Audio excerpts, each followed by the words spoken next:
As a 15-year-old, Susan Berg was the sole survivor of a terrible boating tragedy off Melbourne. She swam in the dark through the freezing shark-infested waters to raise the alarm.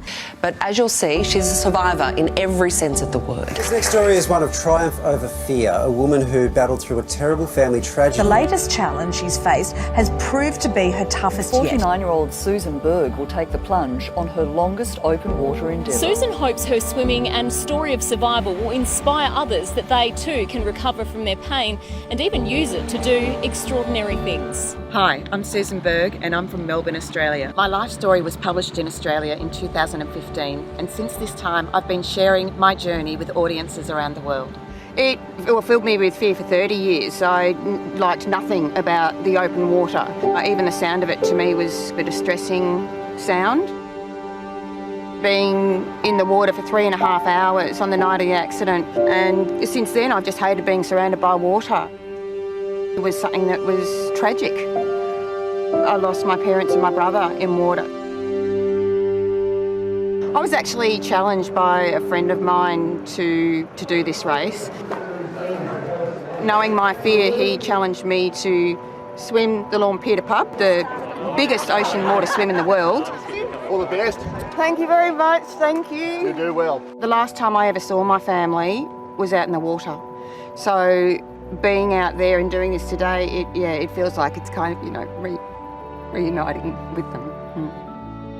1 minute out on the water, 1 minute. The next sound you'll hear will be the gun. I really think that they'll be, really proud of me. I've done so many things in my life that they wouldn't have been proud of. I think that they would be realising how much I've really got my life on track over the years, and I think they'll be swimming alongside me. So beautiful in the water today, great conditions and perfect event to, have started my new sporting career. I never thought I'd get to this point. It seemed unrealistic. It just seemed too far out of reach. So it's so great to finally be here. And so my sporting career began. The following year, in 2018, I swam the English Channel in a full-person relay. And then in 2020, I swam a 20-kilometre event in Perth, Australia.